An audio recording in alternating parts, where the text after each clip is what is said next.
For the final time. Not necessarily. If we do this Borderlands video, It's final time for a podcast, though. maybe not. Maybe we end up with a Borderlands podcast. We did this rebrand. is this yeah. Oh my god. No. We have to become Borderlands streamers. That's more fitting. That would be the worst, though. But this is the start of the podcast. In everything that we've started, that's it. We become Borderlands streamers after it all. Yeah. I'd hate it, I think. Borderlands is not a game that I enjoy playing for very prolonged periods. Okay, that's a lie. It's not a game that I would enjoy playing after I finish. Yeah. I don't like the grind. I think I'd... Yeah, it would get too much. That's just not... It's not a fun thing to do. Because after you've done... you've leveled up your characters, you've got all the guns you want to get. I don't really want to go back to it. Not for a very long time. And then even if I do, it probably won't be for very long at all. Well, I kind of agree and disagree. Yeah. Because you know that I've played Borderlands three times through, and I'm on my fourth. Yeah, finishing up Zane. I mean, I see why. I just know that I'm not going to do the same. You know that I have the completionist mindset. Yeah. It's a curse, really. It kind of is, yeah. You're compelled to complete any game that you own to the fullest. Well, it's kind of funny, because I've been playing Stellaris, and I've yet to finish a game. You've yet to finish a game? Yeah. I've had games that I've just, categorically won. Okay. The AI couldn't keep up. I was absolutely strong enough to defeat any crisis. Yeah. There was no issue. And it was just I'm going to be sitting here for 3 hours waiting for the game to tell me that I've won. It's yeah, of course I have. I can defeat any empire that I decide. The only crisis I couldn't beat is a psionic invasion. And even then, I'd be fine. So, you never actually got the you win screen. Yeah, I never get the you win screen. Oh, okay. Is there no way to speed it up enough so that it just gets to it really quickly? The problem with it is that if you were able to speed it up that much, the game would last no time, because the end game starts at the year 2400. The game ends at 2500, and and the game starts at 2200. So 2/3 of the way through the game, you've probably won. Yeah. But it takes so long to get to the end that I've reached this point where I've conquered half of the galaxy. I could conquer the other half. It wouldn't really be that much skin off my back. But I don't want to spend 4 hours saying, this ship go here, this ship go here, this ship go here, this ship go here. You've conquered these things. Now we send transport troops. Land on this planet. Land on this planet. So nah. No. Yeah. I can understand that. War is kind of fun, but it's only really fun in the context of I need land. But if you've won, you don't. Yeah. A galaxy-spanning empire is not in any danger from any other empire. Yeah. After your 10th playthrough, and you kind of know what you're dealing with. Yeah. Yeah, I guess so. But I'm enjoying Stellaris. I still propose it's a very good game, although I'm starting to see its very glaring flaws. Yeah. Yeah, it looks deeper than it is. There's not much going on underneath the hood? Well, you remember when I was saying, you can subjugate planets and all that stuff? Yeah. It's all true. But it's true in the way of you could, but if you actually intend to win, you just basically can't.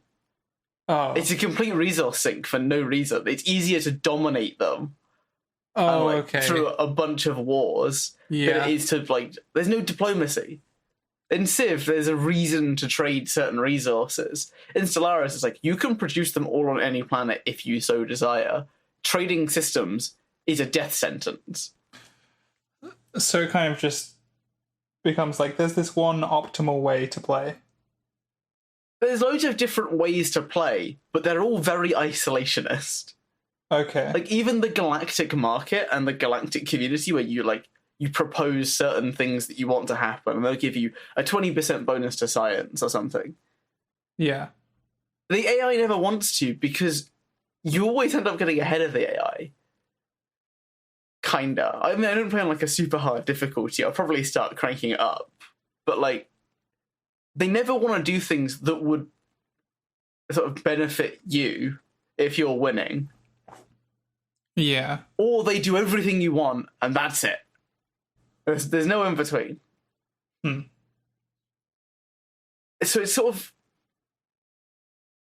if you're not at war, you're just sort of waiting for technology to come in so that you can go to war. Okay. There's no peace, really. Peace is boring. Peace is boring. You're right, peace is boring. I've been friends with, like, the 3 empires that surrounded my empire, and it just turns into I could wait here for 5 hours. Yeah. And maybe win the game. Or I could kill them all and win the game. Yeah. And it's more fun to do something than not do something, so I go to war. Yeah. That's understandable. And I have an actual complaint about the game. It's a very well justified complaint. Trust me. You're making me a bit less trustful. Trust you less. That's what it is. So, what's your opinion on RNG? It can be quite frustrating, but I think there is definitely a place for it within games. Let me tell you about Stellaris' RNG. So, the base RNG is perfectly fair. So you start in a system, there'll be systems around you, they might have planets, they might not. It's all fine. Then, you've got anomalies, which are random events that can occur while you're playing. They happen once per game, that's it. Okay. Then you've got... So are those, like, very big kind of events? No, it will be small things that will be like, your science ship was surveying the system, it found an anomaly, it was like a level 2 anomaly, it will take 60 days to research it, so they research it, and it goes, oh yeah, we found out that like the molten core of this planet is like rich in iron, and when it comes to the surface, it sort of hardens and is harvestable. Gain 3 minerals from this planet. Okay. So it's just small like stuff like that. Like a little bit of a boost. I mean, sometimes it's like, oh yeah, by the way, you've awakened ungodly horrors, enjoy. Okay. So Kinda. Can be good or bad. There are some that are just like, it will never cripple you, but this will be annoying to deal with. Yeah. There'll be like a mining ship, and it will go wrong when you try and like probe it, and then you'll have to fight the ship off. Okay. So there's some like, I'm not going to say interesting stories, but there are some stories that happen while you play. And then there's the AI that spawn around you. I've still never had a playthrough containing one of my own AI. One of my own empires. Which is probably a good thing. I doubt they're well designed. Yeah. And then there's your play style. Yeah. So, if you want to go for like a synthetic route where you turn your entire civilization into robots, no RNG required except for the tech tree, which has RNG in it. Like, it's a card system. So it will pull 4 cards from the pile, and you pick one of them, and then it will shuffle them back in and re-pull 4 cards. Okay. For the next tech to try and research. Yeah. So that's the only RNG involved in the tech route, but because of the way that the system works, you'll always eventually pull it, like, before the next tier of cards comes, really. It's unlikely you don't. And it's the same thing for, like, the genetic modification route. That will happen too. But the psionic route. Oh my god. What about this one then? You need the spiritual trait to do psionics, which is fair. That's the entry requirement for the playstyle. Then you have to randomly pull the psionic card, but I think it's a rare technology, so it takes ages to get. Yeah. Then once you've got it, you put 2 perk points in the psionic trees in the sort of tradition section. That means you've fully unlocked psionics. Now you've unlocked the shroud. The shroud. The shroud. It sounds ominous. Okay, so every 5 years you can enter the shroud by spending 1,000 money. Yeah.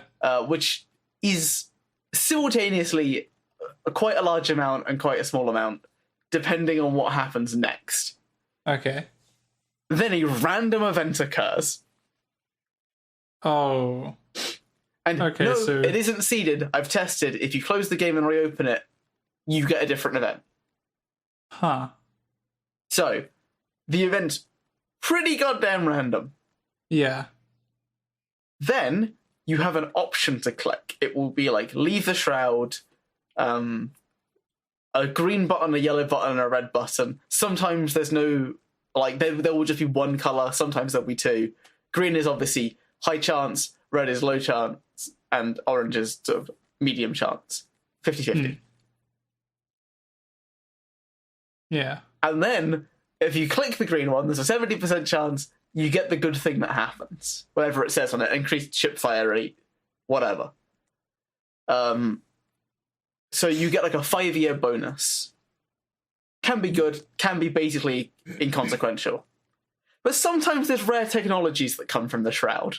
You can get, like, endgame tech in the mid-game.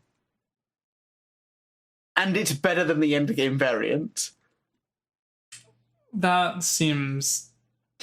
Okay, that seems like a bit too much chance going on. That's... But Josh, you don't understand. If you pick one of the options, there's a chance it backfires and punishes you. In, like, a similarly extreme way? It can summon an avatar that just, like a shroud avatar, that's pure chaos. It will attack everything that enters the region. Oh. So, if that's where you need to go, tough. You just can't go there at all anymore? Yeah. There's no way you can take it on?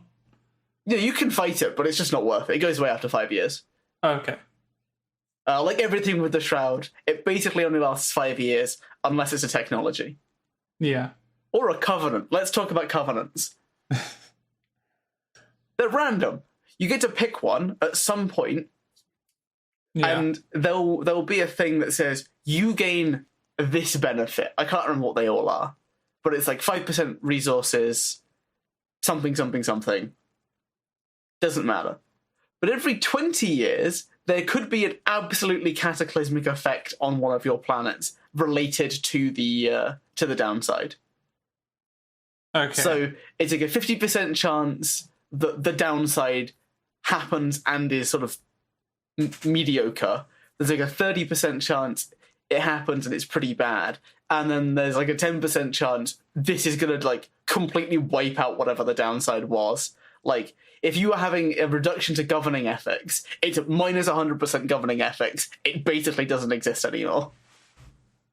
Oh, okay. So, Jesus.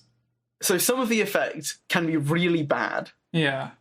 But they only happen on one planet. So if you have one planet, you're screwed. If you've got 20% chance that it hits your big ones, basically. Yeah.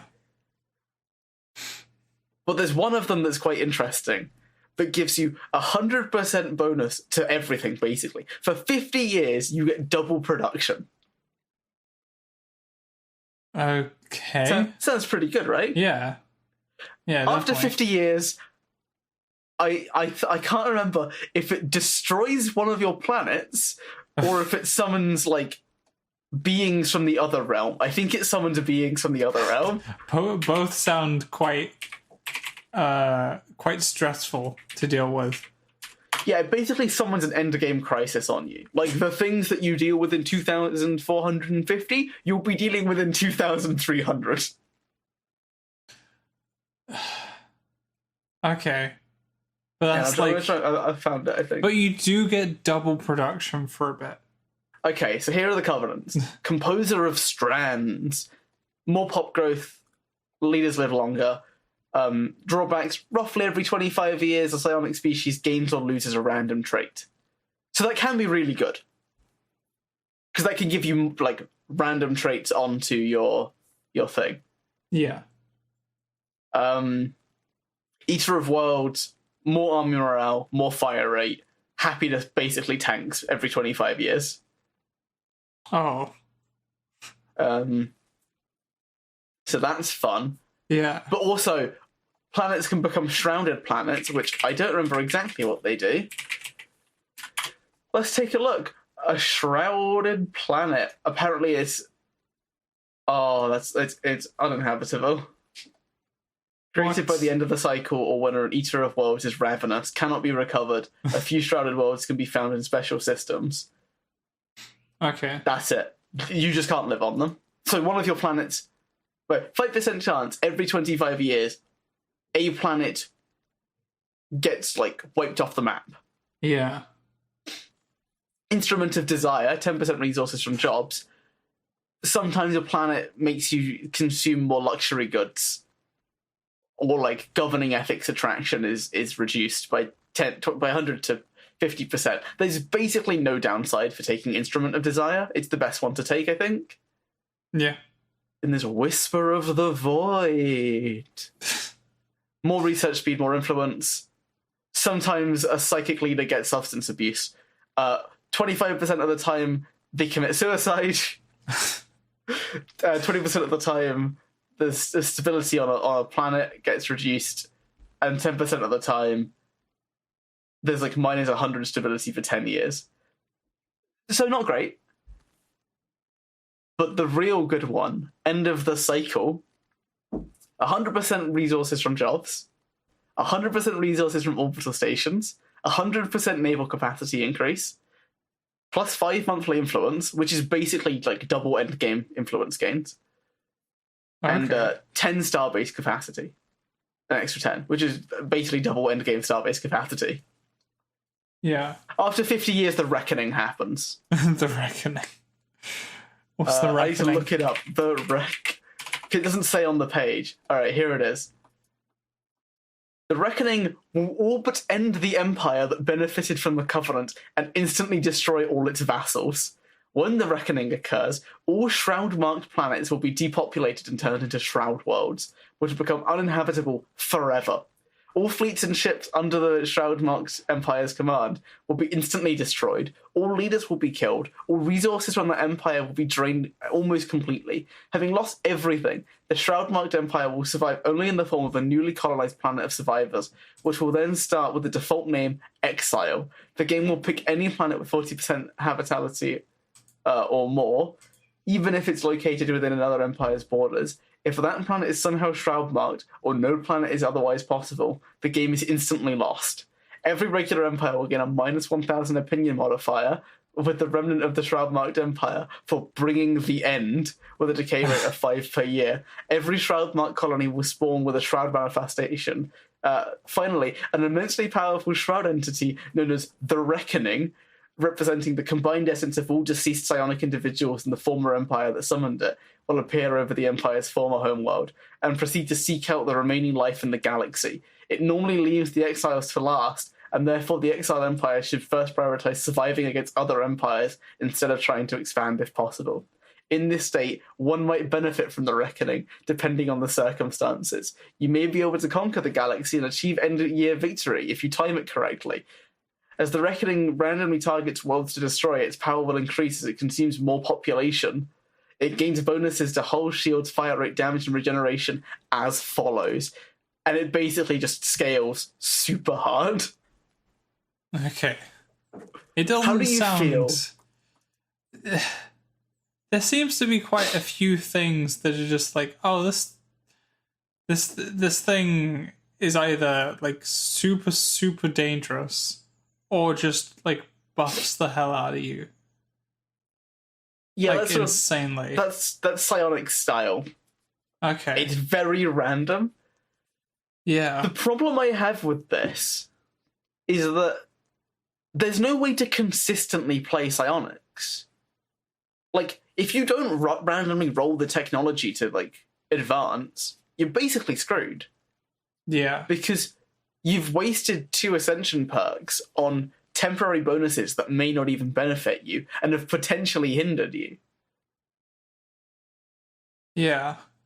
And if you've picked the end of the cycle, I mean, you're just dead, right? Like, it's the Reckoning. Yeah. So you don't pick that one. Yeah. It seems like one of those choices that are like, for people who want to push themselves to see if it's possible, this is what you do. Yeah, I can see that. So I kind of like that it exists, but I simultaneously hate that it exists. Yeah. Because it means you don't necessarily get punished by it, though. So if you're going to lose the game, it could be worth trying to start the Reckoning. Yeah. Because there's a chance you may be helped. Yeah, if you can survive 50 years without being eliminated but stand no chance of winning, summoning a Reckoning is your best chance of winning because someone has to stop it. Yeah. And they will use all of their resources to do so. So you can just stay in the background while all of that happens. I imagine that's like... I reckon there's probably a story written like that.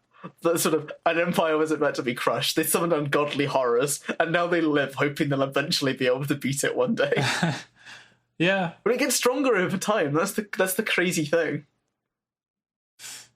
Like, Yeah. if it eats 5 decent-sized planets, it gets stronger. If it eats 50 decent-sized planets, it becomes as strong as it will ever be. Oh.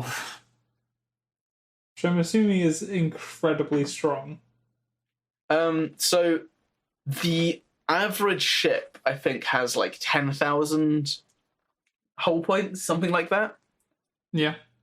This thing at max power has 260,000 with 500,000 shield, regenerates 500 shield per day. So you have to deal 500 damage to it every day to even potentially damage it. Yeah. And it has a 0.72 times cooldown. Or like, that's the attack cooldown. The lower the cooldown is, the stronger it is. Jesus. And I'm going to tell you how strong the strongest ship in the game is. And that might... Sorry, the strongest base game ship. Because it's real scary. I can't do it. It's not showing me what I want.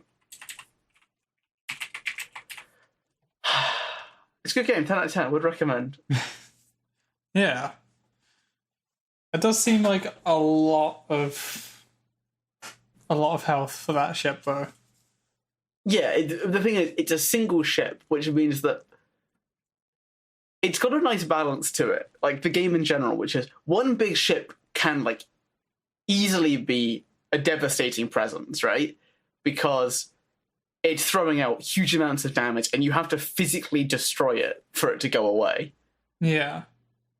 But if you do destroy it, you instantly wipe out their power.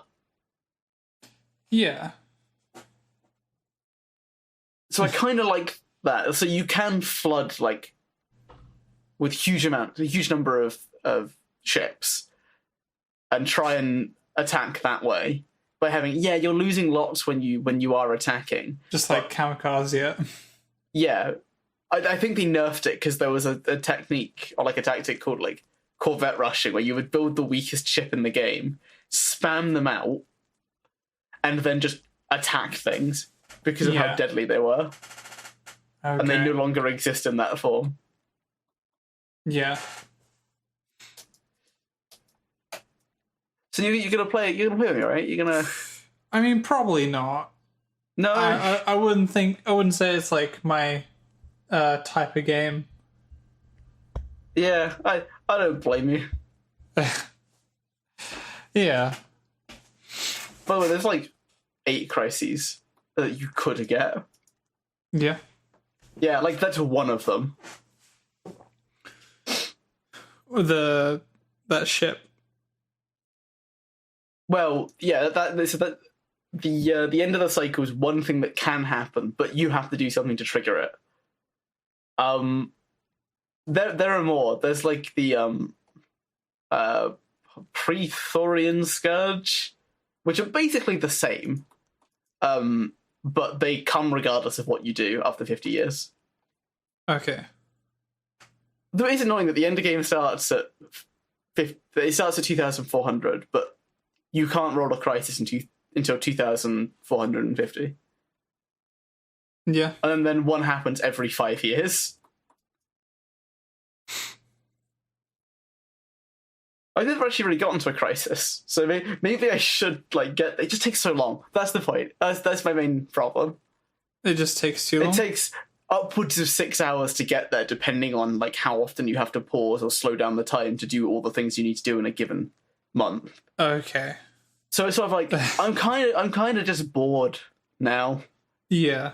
I spent so long doing nothing. I just want to start again.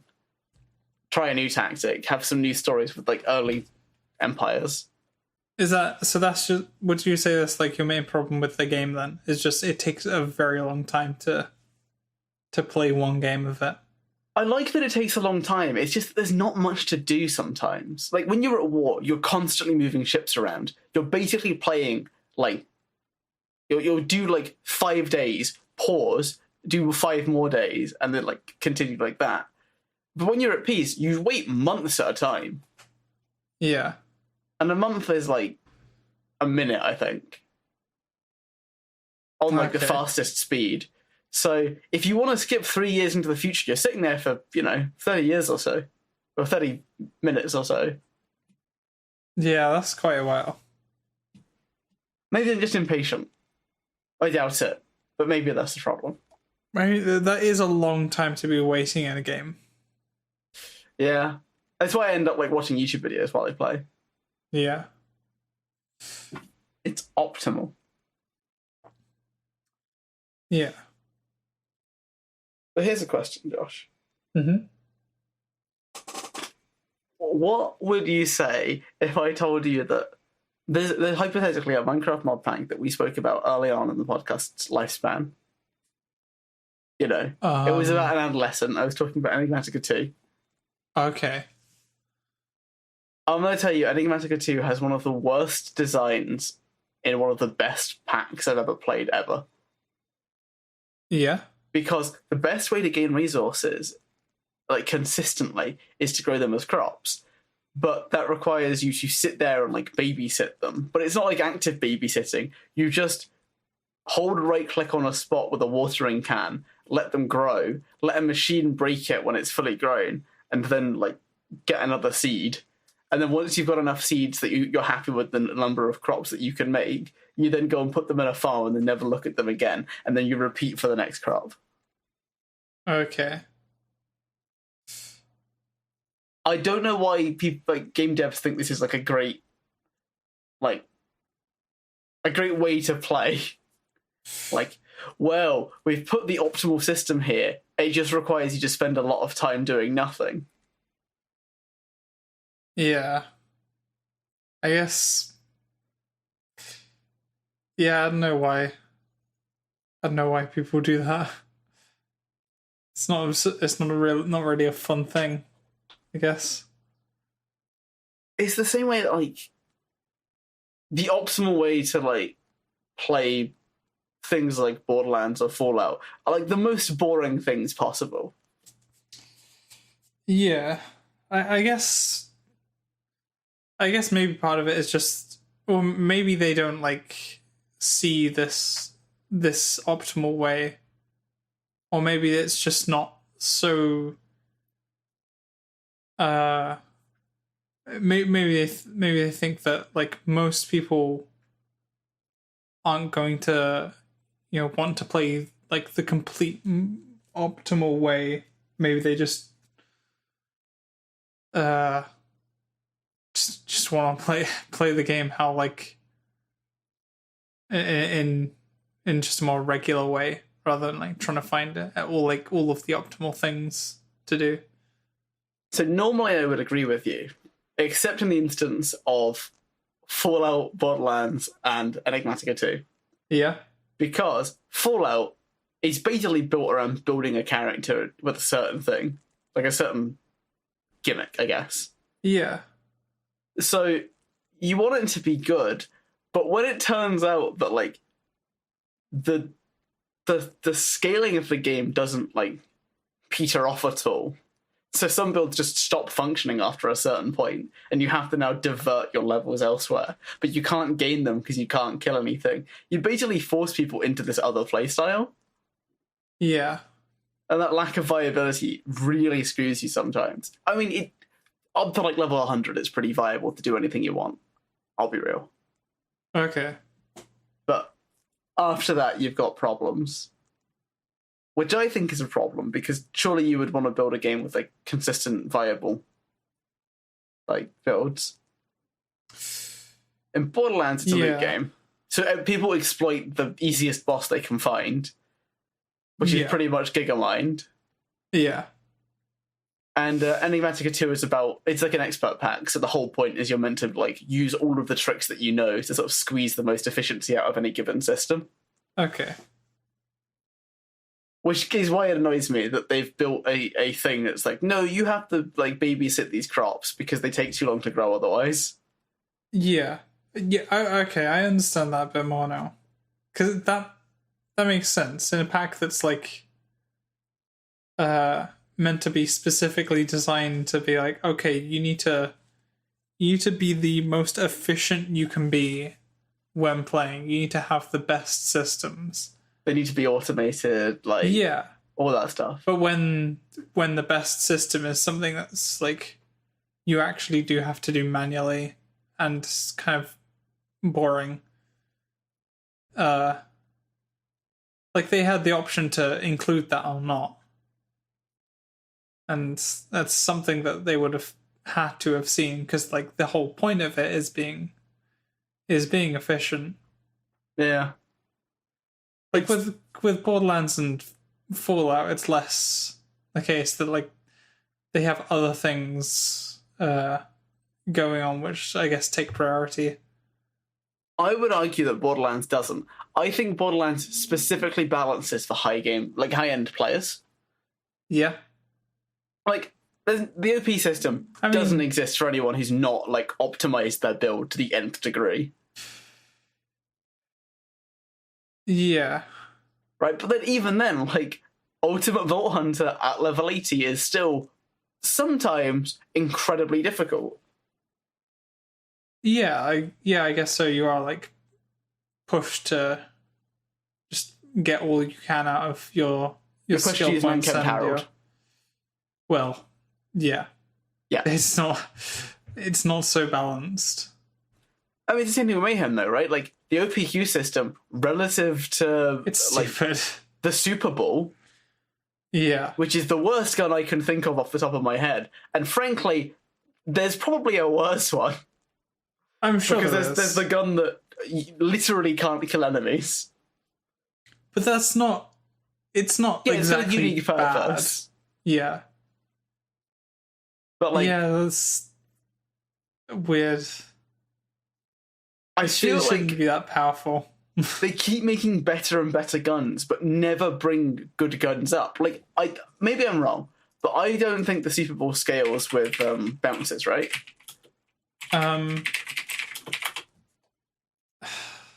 Is this the shock one, or is it? It's always incendiary. It increases increased damage, no charge up. Shoot small fireballs in a downward arc that bounce off surfaces. Yeah, that one's not fun to use. Right? But if every bounce caused the damage to scale up...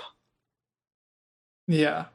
Right, so they could have a fixed number of bounces, it could not. I don't know, right? But, like, it would make the gun good in circumstances where you can consistently hit enemies from a long range, but they Yeah. also have to be on the ground, Yeah. right? Like, it's barely going to scratch Wotan because you would have to stand so far away from him, and he moves so much that you'd never be able to hit him. Yeah. And also, you could make it like 10 bounces max, right? So, like, it's still usable. But it's too bad to even do anything. Yeah.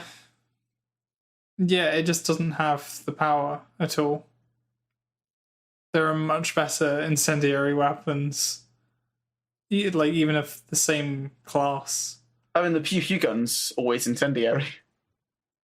Yeah. And as we tested yesterday in in an experiment I've called Moses Underpowered. Sure. Moses. Would you like to describe what we did, Josh? So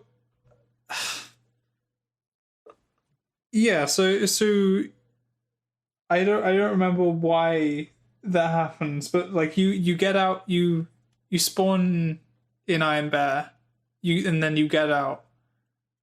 You get infinite ammo for a couple of seconds. Okay, so and then you just start like firing up the pew pew gun. Yeah. And you shoot for so long with it. It's like a really, really high fire rate. And it's a COV gun, so it has overheating rather than like, a certain amount of ammo in the clip. And because you're playing as Mose, it doesn't overheat much, so you're able to shoot it like for a very long time without it actually overheating. It was basically to the cooldown of Iron Bear. Which means that you can just do that all again. Yep. I mean, you'll burn through ammo. Like, you have bottomless mags, not infinite ammo. It's true, yeah. But then again, you can fire it for upwards of 12 seconds. You weren't burning through like nearly as much ammo as you were actually firing, though, were you? I was probably firing about twice as much as I was using. Okay, so that's very good efficiency then. And if you consider if I'm killing enemies, they're going to be dropping ammo. Yeah, there's no like. Here's my complaint with the pew pew gun though. If you Okay. do that, you can't control it. Like, What do you mean? you can't hit a bandit from long range with a pew pew gun firing at max spin.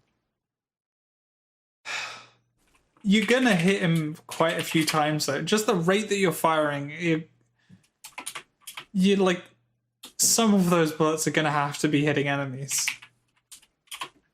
You would think, but Is that not the tend not case? to. No? What ends up happening is the gun shoots upwards and then it vibrates in a circle. So you're constantly bringing it back down and then spinning it counterclockwise to like aim. But here's the thing. If you kill an enemy, it spawns lava at that location too. So like, Okay, so yeah, you're gonna. So it doesn't even matter if you're hitting them, as long as you've killed an enemy around that area. The other enemies are gonna start dying. I think the thing that's most outrageous about it is that it fires 3 shots. For one. Yeah. That is really powerful. And it still doesn't even come close to the OPQ system. Back to how strong the OPQ system is. Yeah. Especially with the transformer. You just can't die. You're just untouchable. Why is the OPQ system that powerful? Like, there's no reason it should be. I'm curious if there's like a thing online that specifies why it is the way it is.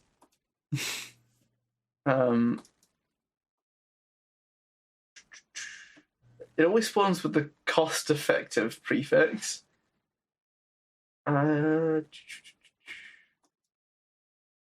It's the overpowered Q system. And Yeah. the Q system is a common Atlas assault rifle that is renowned for being abnormally powerful for its rarity. So Yeah. basically, they took an overpowered gun at white rarity and made it legendary. That's pretty good. It's still so powerful though. More than it should be. Yeah, it has I kind of like a it. turret, like a hover drone. It does fire slower. It's still better than like any other Atlas alternate fire. Yeah, I'm not going to debate that. Atlas guns are kind of terrible usually. Yeah. But this one is insane. Yeah, also there's the yellow cake. Let's not forget that. Yeah, the yellow cake is also really powerful. I mean to be honest, I was using it a bit yesterday, and for like small enemies, like you just shoot near them and they're all like instantly melting. But for some of the other, like for anointed enemies, I wasn't finding it to be too great on. It might just be because I have like a lower level one. I might just need to get a higher level, because we did level up quite a bit in that session. But It's true. Wait, hang on. I've just found out it's a COV gun. the yellow cake. Yeah, so there's no reload time. No. But Why? I mean, it does take, when you switch to it, it does take a while before you can start shooting it. Yeah, but if you're already on it, It's true. Yeah. what if you're Moe's? Yeah. If you're Moe's, then it's probably pretty good. Man, I'm really glad that she got some buffs. Yeah. It sucks that she's She did- garbage again, but like Yeah, I'm glad that she's she not got some garbage. buffs. She is at Mayhem because her bear doesn't scale. Oh, okay. And if your action skill is literally worthless, you might as well not be playing a character. Yeah. Yeah, that's true. Because two of her trees require her to like really use the mech properly. It's a survivability tree and her like hyper damage tree, but it's all like Iron Bear does this, Iron Bear does that, Yeah. and only bottomless mags does anything for her specifically. It does kind of suck when like you like if there's a point where your action skill only serves a purpose for just activating effects. But that's what all of them do at the moment. They're all terrible. Amara's Fade action away skill might is be the actual. strongest skill. Amara has some actually useful stuff. Like the She phase has one locking, CC. phase grasping is actually good. I'm not going to deny that. What I am going to say though is false grasping is probably better, because you activate your anoint, and then you get to activate it again like 5 seconds later. Wait. Sorry, phase grasping, did you say? Yeah, like false grasping, where like you don't target an enemy, you just target a random object that can't be grasped, I mean, and then that will activate your anoint. And if the anoint's active, you've gained like anywhere between 50% and 100% extra damage. yeah. I enjoy guess grasping that's people true. on Amara. Like, it's really good. It enables you to get consistent damage. I think they take more damage while in it as well. Oh, actually, you may as well just use the phase lock augment with the with phase cast, because then you just like you get to activate your anoints, and then like any enemy it hits, you're also phase locking for a few seconds. Problem with it though is you still have to wait for the cooldown of face cast. You can activate it twice. I know. Yeah. Interesting. I've never done a yeah. face cast build because it seems like unusable, basically. Yeah. it fits in the same style as like I know you've never played Warframe, but like Yeah. the character called Volt in Warframe, where like the whole point is you're meant to like use your abilities loads, but you get it at the beginning of the game when you can't afford to do that. No. So you end up just a non-existent character 90% of the time, and then by the time you are strong enough to do that, you've spec'd somewhere else. Yeah. So then you have to respec in, and it's sort of a nightmare. That's Yeah. what puts me off of it, because like the whole point of it, right, is just like you throw your casts at people the whole time. Yeah. Yeah. I mean, I'd say that's probably my favorite out of Amara's powers. It's probably the most interactive. Yeah. I kind of hate Phase Slam. It does like no damage at the end. It also like I just I don't like the fact that it moves you in a really weird way. Like I get that Amara's jumping up and like slamming down. I don't know. It's just more, it just feels more clunky. It threw you into the air and you hovered for a second, and then you could direct where you slammed. Yeah, that would be fun. Although that would have issues inside like Jacob's Manor and stuff. And I reckon it's ripe for exploits if you could control your landing. Like if it just worked like Doomfist. Yeah, if it worked like Doomfist, it would be sort of terrible. Although I would kind of like a Doomfist style character in. That could be fun. Like where you actually, I mean, I guess Brick is that character, but Brick was also not great for the time that I played him.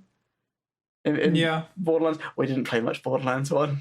No, not at all. I think. But like, wait, was I? I think I was playing Brick, wasn't I?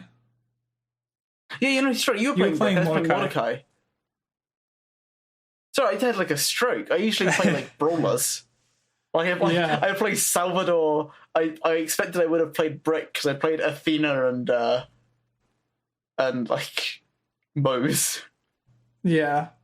Although I played Flak first, but Mose is more fun, I think.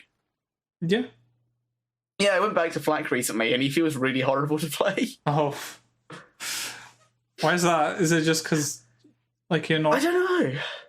Do you not feel like you're doing as much damage? I think it's because I'm playing on, like, Mayhem 8. Yeah. And enemies take no damage, and that could be the pets do nothing, and you have to use the OPQ system. Yeah. That's the game. I enjoy it, but, like, frankly, I think Mayhem 4 on 5 is, like, the most fun way to play it. It's hard, but it's not impossible. I think I'd agree. I think maybe going up to 6 is still... actually, 6 or 7 is not too bad, especially if you have, like, the OPQ system and the Anarchy. It's you can still melt through enemies at that point, but I think my issue with that is that like I've got like a Mayhem 8 gun, so if I go to Mayhem 6 or 7, it's not really an equivalent comparison. Yeah. It's sort of like, well, I've got a gun that's twice as strong as it should be for this section, or like 10% stronger than it should be. So I'm shredding enemies, but would I be if I had a gun of equivalent level? Oh, sure. Yeah. Yeah, definitely not. And I also think that Flak mainly suffers from like Zero's problem, which was you go invisible, you deal a huge amount of damage, and then you have to wait for your ability to come back up. It's very one and done with a reasonable cooldown. Yeah. And if that doesn't do the job, you're just ineffective. Whereas Zane gets to summon his Sentinel, which will do something and give him a 50% or 100% extra damage. Yeah. From Cryo, and then he gets to continue playing.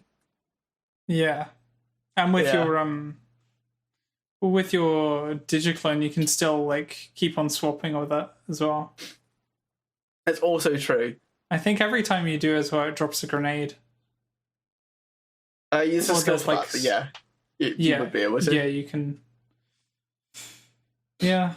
I feel like I'm the only one who really doesn't like the digiclone. Like, I use it because it's better than the shield, but it's very clunky because there's never a reason that you want to teleport backwards. You want to keep moving forwards, from my perspective.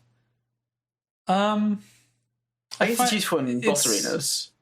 Well, I think, like, with the way that Borderlands, like, is, there's always going to be, like, a section where you kill a few enemies, then you move on to the next section, and then there's, there's areas for killing enemies. There's, areas where enemies spawn, and, like, you can have a little shootout. Yeah, so I feel the Reliance section. Sorry? Like the Reliance section. It drops, 50 enemies at you over 2 waves, and you just have to sort of clear them out before you can progress.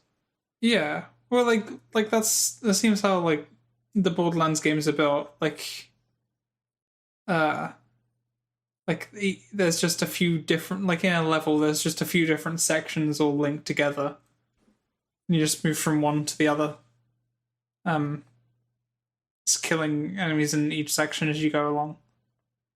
So if you're using, like, the digiclone for one of those sections, like, I think it works quite nicely, because you can just place it on, like, one side of the section, have it, shoot a few enemies over there while walking over to the other side, and then swap between the two places at will.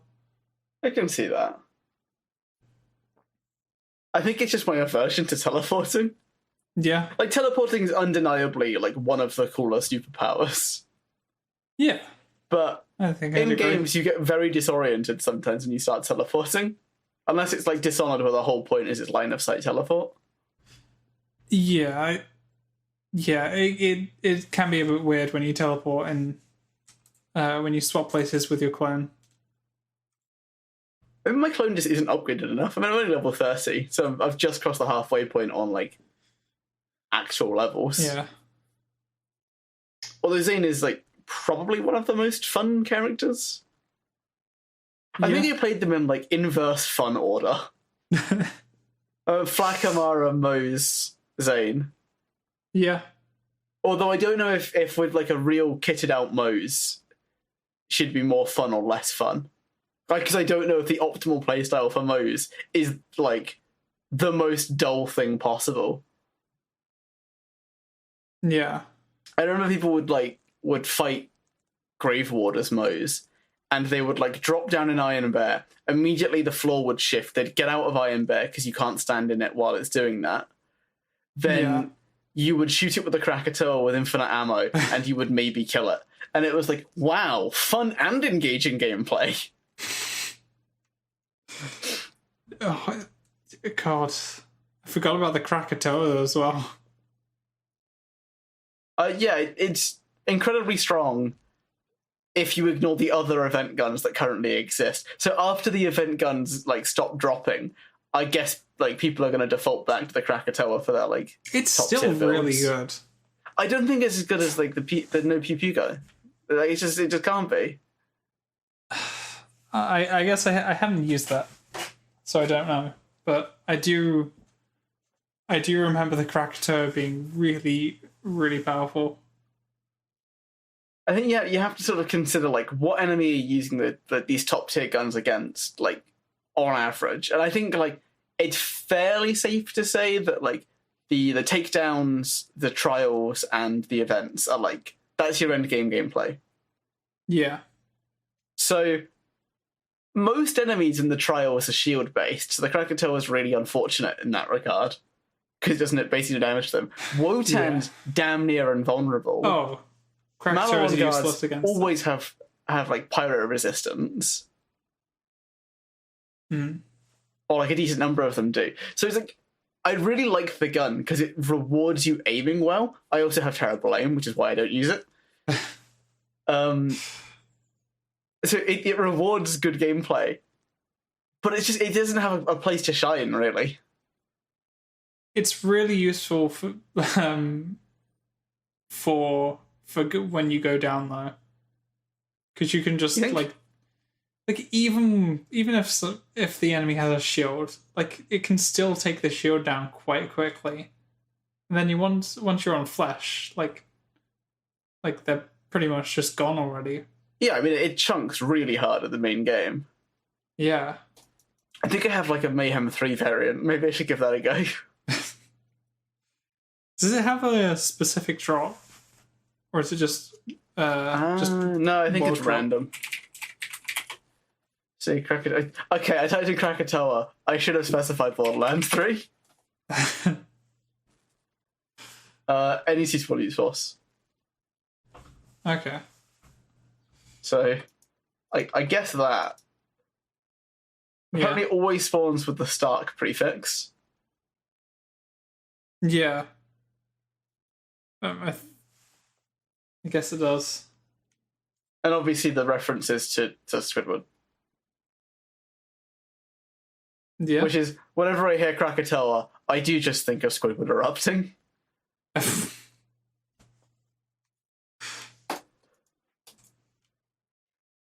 So I hope everyone's been enjoying the Borderlands show again. It's been a good, it's been a good ride.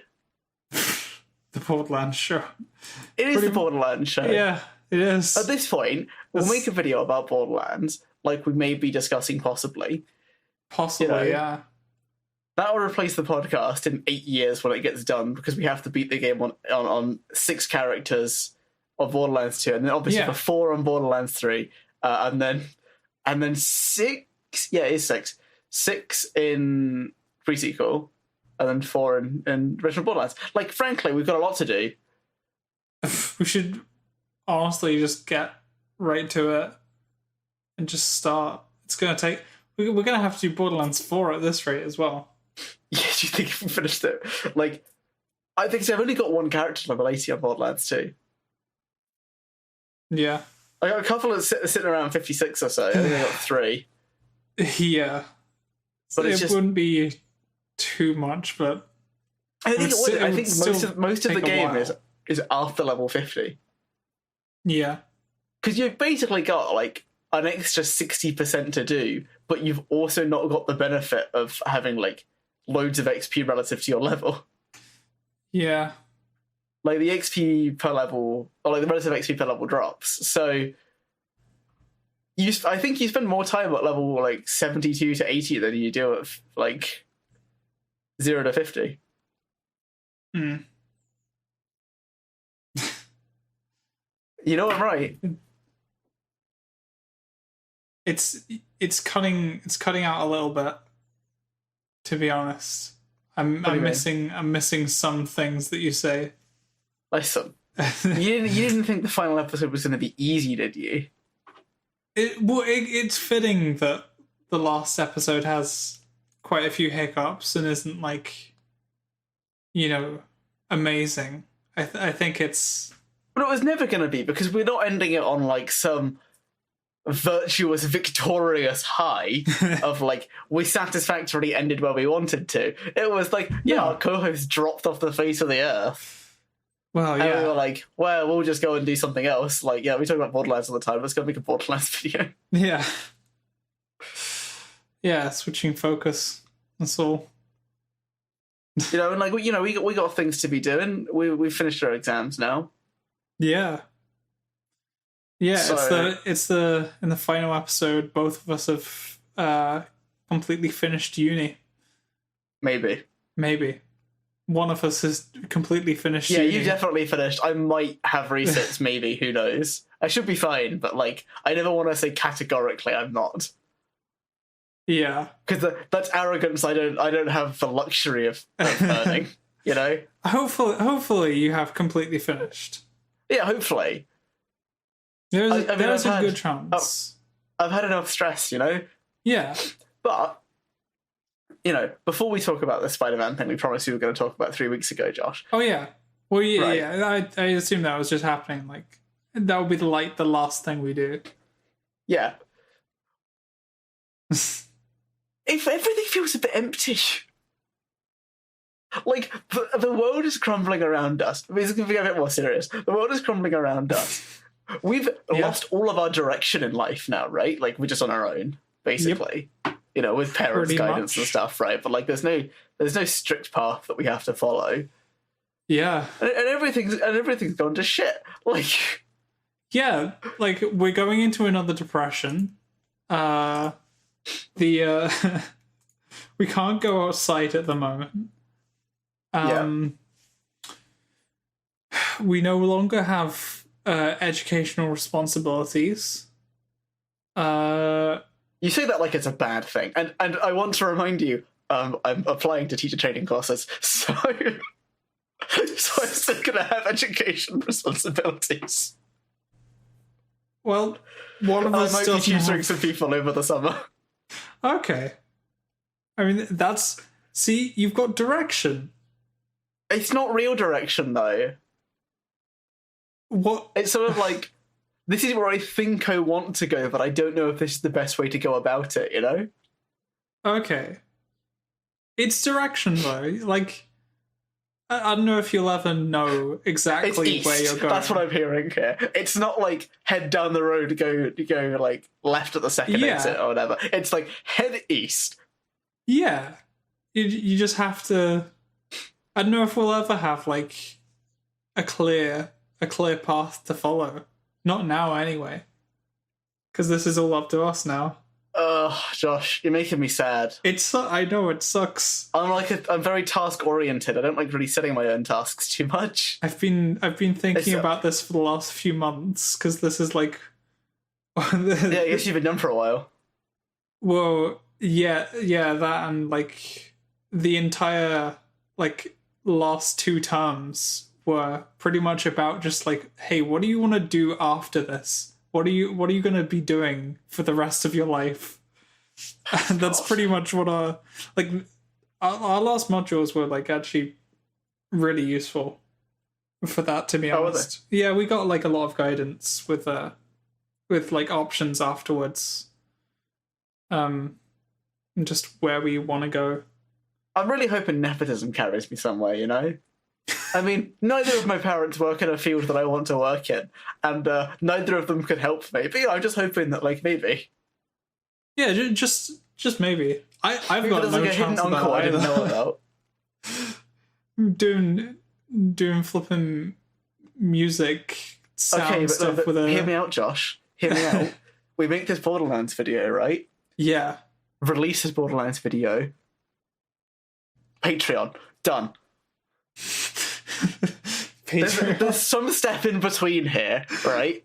There's, you know, big Borderlands video, release Borderlands video, question mark, profit. Yeah, it's like... There's Borderlands video, and then there's retire... The Warframe video. There's retire with huge mansion. We've just got to figure out the middle steps. Is that one each, or is that one joint? Well, no, one each. I don't think I can afford one. Well, no, but we have to figure out the steps in between. Like, obviously. Like, but like, that's the end goal. Though? Like, can step 2 be invest £1,000 in the stock market in a failing business that goes, like, nuclear? Like, it just goes off. It pops off. It's like Amazon, but for, like, cats, right? And this is one thing people for do. Cats. Yeah, right? So, like, hear me out. Like, people love their cats. Sure. Right? Yeah. They do a lot for their cats. But Amazon doesn't provide cat-based care in sufficient qualities. But hence, what kind of Amazon for cats. Yeah, but, like, what kind of cat-based care can you get delivered? Well, ask Joe Exotic, right? Like, it's a pretty good cat-based care. Wait, I mean, I've never seen the Tiger King. No, neither have I. I just know that he's a character. He seems a little odd. Do you kind of hate reality TV? Because I really like it and simultaneously despise it. What was that? Sorry. You kind of like hate reality TV. Like, is that just me? It's a love-hate relationship. I hate it. Yeah. Like, some of it is just like, it's just so juicy, and you can just watch it all day. But like, at the same time, you know it's trash, and that you should hate it. Like, we can agree The Apprentice is a reality TV show. Yeah. It's not reality at all. No. Like, I'm pretty convinced it's like 50% scripted. I'm sure it is. He wouldn't go into business with someone if it was completely scripted, but I think a lot of it is. Yeah. And that's the last one I really watched. And after a while, you watch 3 seasons, you realize it's all the same. Yeah. So that's when I stopped watching. But I really want to find, like, some drama. But, like, not malicious drama, you know what I mean? Like, so we've got a friend who has a friend. I happen to know this friend. I'm not sure I'd call them that. They're like a good acquaintance. We just don't spend much time together, so it's hard to call them a friend. I don't see, but go on. We get along. It's fine. Yeah. But, like, we just don't actively seek each other's company. You know what I mean? Yeah. So, without naming names, I found out yesterday this person's a Wicca. Or they're a Wiccan, right? They believe that they can cast magic. Interesting. This is the kind of drama that I need in my life, Josh. You just need like this like. It's so inconsequential. Yeah. But it's so great. It's just interesting. Like what it's so different, I guess. That's why. Like you tell someone I'm a Christian. I'm Jewish. It's like okay, cool. I'm a Muslim. I think I can cast magic. And I looked it up because I was curious. Yeah. Wiccans have sex magic. Wait, what? What does that even mean? Okay, I'll read you the Wikipedia page for it. Okay. Because it was honestly the best goddamn thing I've ever read. Because you would think that it's like magic that involves sex, right? Sorry? But allow me to blow your mind.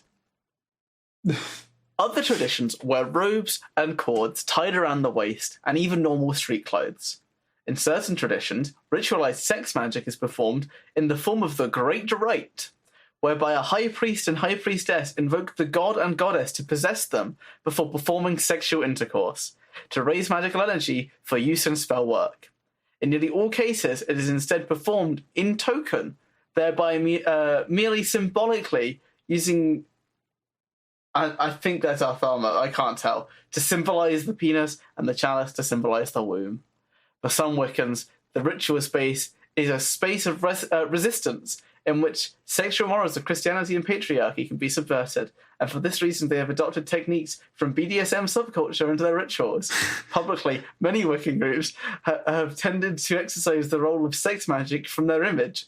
This has been asserted both from the escape to tabloid sensationalism and targeted the religion since 1950 and the concerns surrounding the satanic ritual abuse hysteria in the 1980s to 1990s. So just to clarify here, they have sex magic. Some do it, some don't, but some do it in token, so it is neither sex nor magic. Because we can both agree, there's no magic. What is... Why?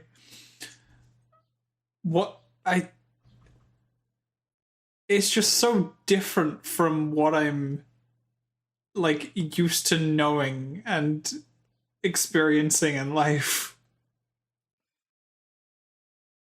I don't get it. I don't get it. But it's weird, right? Because it's a religion that doesn't believe in gods, but invokes gods and goddesses. I'm guessing that's because of, like, the different types of Wiccan. But you can't be in, like...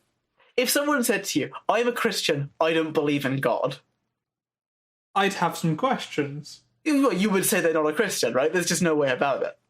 Yeah. So I don't understand how you could have, like, theists, atheists, and agnostics inside of the theological view of the Wiccan. Well, I guess is it just like you can just pick and choose what you want from being a Wiccan? Wiccans treat their religion like I treat Star Wars canon. Yeah. I mean, I feel like you can't do that. I can't just say, not really a big fan of John 27. Just get rid of it. Not real. I mean, people did that with the Old and New Testament, though.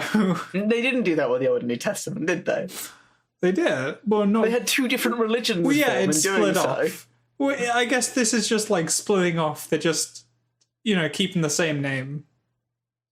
That's just confusing, though. Because that means, like, the weird sex ritual cultists are the same as the ones who don't believe they're gods and goddesses that the sex magic is trying to invoke. Right? You can't have these two practices, like, that are very different be in the same religion. Because they fundamentally believe in different things. Yeah. And that's not even getting onto the magic! Yeah, that's also another thing that, it's kind of interesting. Like, in stories, right, this kind of magic is kind of interesting. It's the give and take, pull of the world, whatever, right? But, like, why do people believe that now? You cut out a bit again. Like, why do people believe that now? Maybe I'm just, like, very mathematical and rigorous, right? I don't think I am. But let's say that I am. Yeah. I'd never buy this stuff. I'd like to. Frankly, being delusional sounds like a great idea, but I don't. Yeah. But they clearly don't work. They don't do anything. I mean, well, like the magic doesn't work, you're saying? Yeah, like, imagine you're a person. A tough ask, I know. But, like... Okay, yeah. Imagine you're a person. Suspend my disbelief. And you believe that science is a form of magic. We're going to call it science from here on out, but, like, for the sake of argument, science is magic in this example. Okay. Right? We can see that magic works. Yeah. Right? We can repeat it, and, like, different people can cast different spells in the form of science. It works. I don't believe there's a single Wiccan who can point to me to something that they can do and repeat it. I mean, they just like they do something, then they see that something else happened, and then like, oh, I caused that.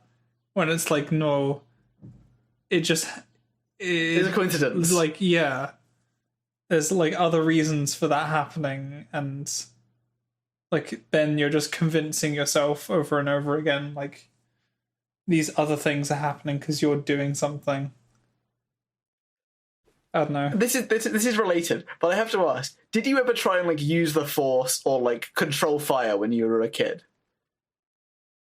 I don't feel like I ever actually tried. But like, I don't think if you were to point your maybe. hand at some fire and think like, I want the fire to like dim or something, or like, yeah. Sort of in the kid world, this is how you would move fire, I guess. And like the wind blew on the fire, and you're like, oh my god. Right? You didn't do anything like that. I don't think I did, no. Okay, I think it's a pretty common thing for kids to try and use the Force. Probably, yeah. I mean, I certainly like played about and like imagined things happening, but yeah, I guess that it's a fine line there, right? Like, if you do that and like you could argue that someone playing as if they have the Force to like manipulate the fire and the wind's doing it for them, you know, they believe it and whatever. Yeah. And like actually trying. But where's that distinction? Someone just is like playing around and then something and they actually use the Force. So like something actually happens and they're like, whoa, did I do that? And then it happens again. And then they get convinced. That has to be how this form of magic comes about, right? Because like you as a kid, I mean, you didn't, because obviously you've said that you didn't, but like I guess me as a kid would be like doing these things and be like, oh wow, right? Like I'm half convinced it's coincidence, but half me wants to believe I'm doing it. Yeah. right? And like, if it happens now, obviously it's just the wind. Yeah. But I'm like, wouldn't it be cool though if that was me? Yeah. I feel like that has to be it, right? Like, maybe that's the pretense they go into it with. Like, I'm not doing this, but it makes me feel good to attempt to influence these forces. Yeah. And like, it just, yeah, with some people, it just goes so far that like they're completely convinced that like it is them that's doing it. It's kind of like prayer, where it's like, I'm not going to stop someone praying because kind of a dick move. Yeah, like a real dick move. There's not much worse than stopping someone from exercising their religious rights because they're literally not hurting anyone. They're sitting quietly in a room with their hands pressed together. It's like, I must stop this. Yeah. It's kind I mean, organized religion, I'll have my gripes with, right? But like, oh sure, an individual religious person, it's like, yeah, no problem. Yeah, as long as you're causing no trouble for anyone, it's totally fine. If they started like, if a Christian started drawing like transmutation circles and stuff, right, on the floor, yeah, would that be crossing the line to you? I mean, whose floor? If they just come in my room and like start like painting the floor with transmutation, I'd have an issue with that. Yeah. If it was a wooden floor, would you have a tile floor? Would you have the same issues? I mean, is it the principle or the effect that you care about? I think I'd have a problem regardless, because I'd be like, I gotta clean that up. Well, also, like, why is someone just walking in my house and drawing circles on my floor? I just assumed it was a person. Just someone came in my house and was like, it's like a Mr. Beast drawing walked into your room.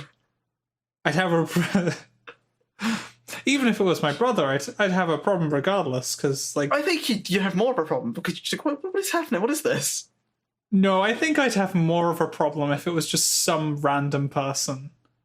I wouldn't feel bad like removing a stranger, right? Like, I'm just like, just get out. What are you doing? I'm gonna pick you up and move you, right? I always assume that any ritualistic like Wicca, I'm assuming is like a frail old woman who I can lift. I'm not assuming it's Terry Crews.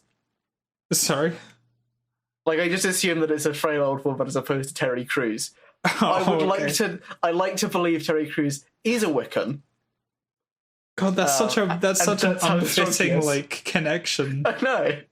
Like him imagining him doing magic it doesn't fit at all. But like, doesn't he like play D&D and stuff? Like, he's like kind of a nerd. Yeah, I think he is. And he builds computers and like plays video games with this. I mean, playing video games with your kids isn't like a nerdy thing to do. Like, we're living in current year. Come on, guys. Yeah.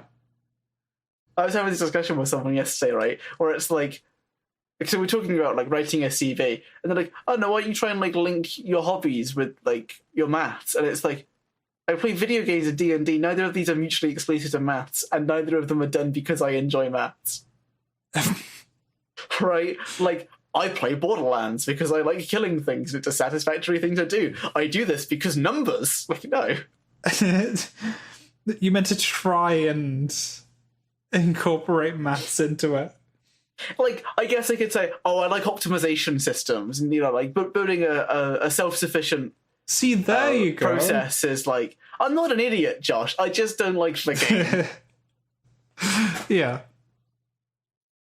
It sort of sucks to be like, oh, you know what, I'm gonna, like, it's just a lie, right? Like, if you got that on your desk, and they were like, should you hire this person?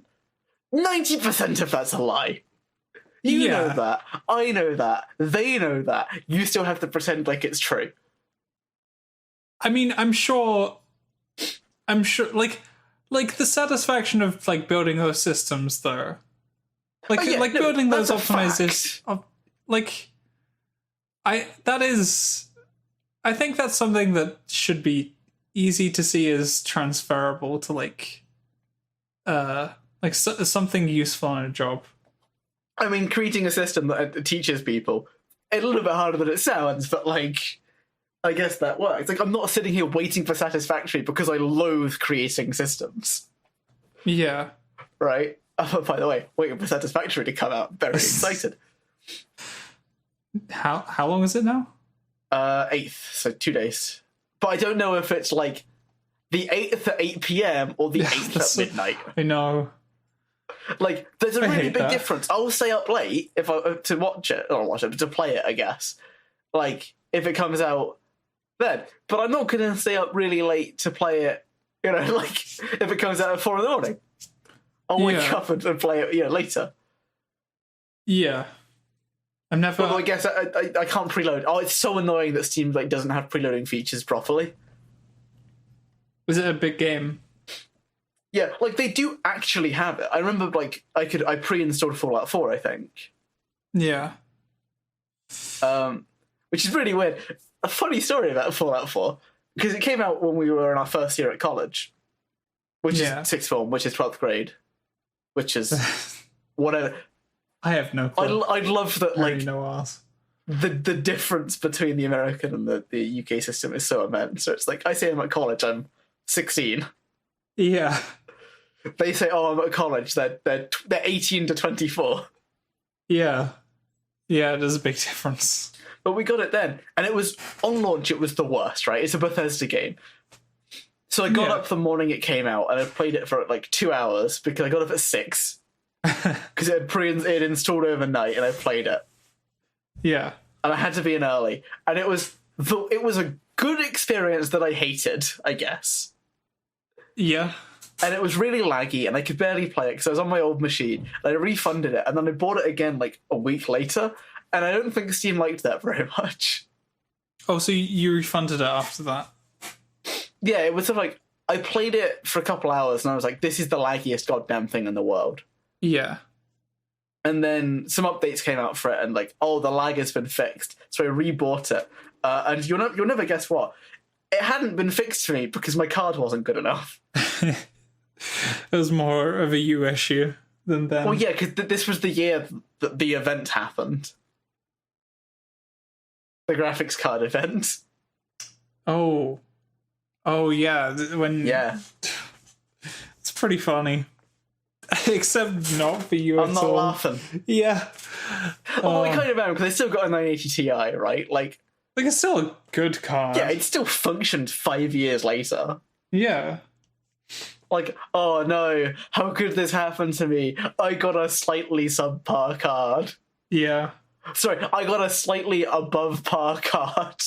I think nowadays, like, if this was, like... I think it's a bad card now. A 980 Ti is still okay. For its price, though. I like, mean, you spend 50 quid more, yeah. you get a substantially better product. Yeah. Definitely. Like, I'm not thinking of upgrading or anything. I think if you'd have got, like, the 1080 Ti versus the 2080, like, like if you were buying when, like, all the RTX cards came out, I think that would have been even worse. You think? Yeah, well, I mean, they have some genuinely, like, very good features that have,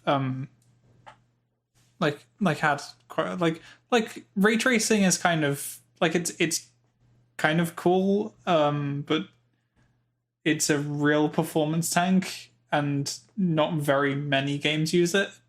I don't really care about, like, the appearance of games too much. Like, the only game I actually care about how it looks is Minecraft. Figure that one out. They have RTX Minecraft now, though, and I don't care. I like playing with specs, and like that's because I don't like the 16-bit style of Minecraft. Yeah. Yeah, I definitely like the 16-bit style. I think it's nice. The thing is, I started Minecraft with specs. Oh, really? Did you? Yeah, because did like, you start I basically, on Tekka? Yeah, basically what happened was I got Minecraft whenever. Yeah. And this was about the time that Yogscast was playing Tekkit. Okay. So some friends were just like, oh, hey, install this texture pack, it's pretty good, and it'll make the game look better. And I did, and that's just how I've been playing since launch. Right? So it's not like, oh, you don't know the default appearance of Minecraft. Like, no, Sphax is the default form of Minecraft to me.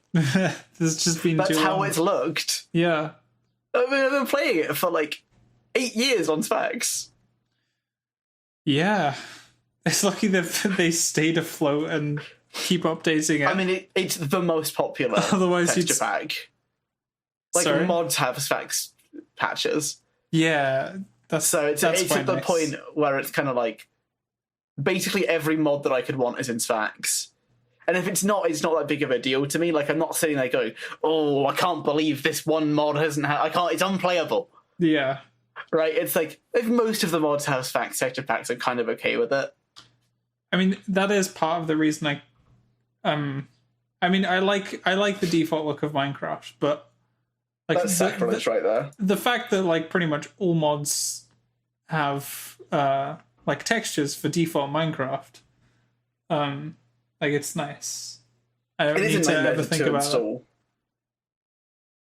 Sorry? It's a nightmare to install. I remember I had to build my own texture pack once. Oh really? Because the version that they were using was kind of terrible for the pack I had. So what I ended up doing is I downloaded the pack. Basically, So did you have to go like I replacing a fixed lot it. of textures? Yeah, so I pulled the pack and I was like, which textures do I like? I like these. Okay, the big reactor textures are terrible. I'm going to put my own in. Draconic Evolution didn't have textures at the time because it was a terrible mod and still is, and I will fight people on that until the end of goddamn time. Still here. But like, this agriculture or mansion crops as it was then, like I swapped those textures in and like it was fine. Yeah. But it's kind of like I would prefer if like Minecraft development was just in Sphax from now on, I'll be real. Yeah. I mean, would pay for a version of Minecraft that was like default Sphax and updated like all that stuff. I would pay like £5 for it. Yeah. Yeah. I mean, that would be cool. It's a lot of. It would be a lot of work for the like. I mean, it wouldn't because they just texture pack they go to the developers. Sphax guys and they just go, "Hey, Well, no, but we'll buy like this texture from you. Like, you'll continue making it. We'll pay you for it. Like, chill." I guess to have it work with like all the mods you could want though. No, I'm not asking for For, like all the like- mods to like have that done because like Oh, people okay. make patches for mods anyway. Like, and the thing is, like, Britannia has been basically the same since 1.7. So the Britannia texture pack hasn't changed. Yeah. So you can still pull the 1.7 version and use it on 1.12. Okay. You can't do it for Thorncraft because Thorncraft has had significant changes since then. Yeah. But Thorncraft is also dead in the water and has a texture pack, being like one of the most popular mods ever made, in combination with being made at a time which Sphax was insanely popular, and Sphax is still insanely popular now, just less so. Yeah. So it's got all this legacy behind it that's like propping it up. Yeah. And I think that's why other mods get turned into Sphax. I think if there was like one version or it didn't have it, it wouldn't be that way. But because the development is so minimal version to version, so it works. Yeah. Also, it's only 64-bit anyway. Yeah. Well, it goes up to 512, but no mods are made in 512. They're all made in like 64 to 128. Yeah, I don't know who's running. Are you running 512? I run 512 on vanilla. I remember when I first tried out Sphax and I just couldn't run it at all. I could. Hang on, it's got a 60 to 512 version. Like, come on. I know. I couldn't run it. You couldn't even run 16. Oh, okay. I guess I was running 6, but 16 looks what's the point? quite bad. Like, Yeah, it doesn't have the hexagon going on, and that's a big part of Sphax. yeah, It's a pentagon, my bad. yeah. I could barely run regular Minecraft at that time. You still can't run regular Minecraft. I've seen your frame rate. I can run regular Minecraft at this present time. It runs just fine. Well, what kind of settings are we looking at here? Are we looking at like 3 chunks radius? Or... No, we're looking at 64 chunks, actually. No, there's no way you do 60. You still even an option. If you use Optifine, I think it is. Okay, I don't believe you use 64 chunks. It doesn't actually, like, use much more performance. It's really weird. I just think like they're so far away that it basically doesn't render them anyway. Quite possibly. So you have to go really high to even see the difference. And at that point, like, if you have any sort of fog on, like, yeah, it will like cut that just out. culling it. Yeah, I think also Optifine just makes Minecraft run like much better. I didn't intend to use it. I should. I don't know how to really install it properly, and I'm not desperate for it. It runs fine. So many mod packs that I've used just don't include it for some reason. I don't know why. They used to. I think it's because it's broadly incompatible with Wyler, which is the popular like what block is this? Oh, it's actually what am I looking at? I'm sure I've used it like recently with Optifine though. Maybe I just haven't run into issues. I mean, you may have. I don't know whether they didn't use it. It's got to be a compatibility issue with some other mod that's more important. Yeah. Like, I think it's fine with JEI because Optifine and JEI have been in development together since, like, the beginning. Yeah. They've been... I don't know, though. Like, it might have Optifine, and I just don't know because there's 214 mods, and it's not one that's, like, super important to me. Yeah. But considering the amount of efficiency they're pumping into mod packs nowadays... it's very likely that they're like manually doing what Optifine would have done because it's easier to clean the code than have Optifine mess it up. Yeah, I guess. Although I think Optifine like just changes how it changes how a lot of Minecraft's rendering is done. I'm not like I'm not like an expert though, so I can't tell. No, I don't know either. Wouldn't it be convenient if our co-host with us was like a genius in programming? I mean, if Matt was here, that wouldn't be the case, but like, it would be convenient. We'd still be short a co-host. We would not be talking. Programming. We would not be talking about Minecraft though. We wouldn't. Matt would be here. Matt doesn't play Minecraft. He played. I think he played Minecraft once. It just occurred to me, I haven't played a game with Matt since 2016. 2016? Really? Since Overwatch. Wow. That's insane. No, it would have been 2017. He didn't get it on launch. But, like, it's been 3 years. Yeah. I've played games with, like, people I've met at uni who, like... we were not under the impression we were going to like talk to each other outside of the week we spent with each other, like the day we spent with each other every week. Like, yeah. I've spoken to them more frequently than I've spoken to Matt. Wow. Yeah. That is really saying something. And obviously, you know, just because this is the final episode, let's just finish off some D&D. Let's like clean up so that we can have some tension. Tim's going to cut his hands off. Why is Tim gonna do this? Oh, because it's basically Tim worships the triad, which is Torm, Ilmater, and Tyr. And there's a festival coming up that celebrates the naming of Tyr, where followers of religion, like any given religion, sort of they have to mutilate themselves slightly to show their dedication, kinda.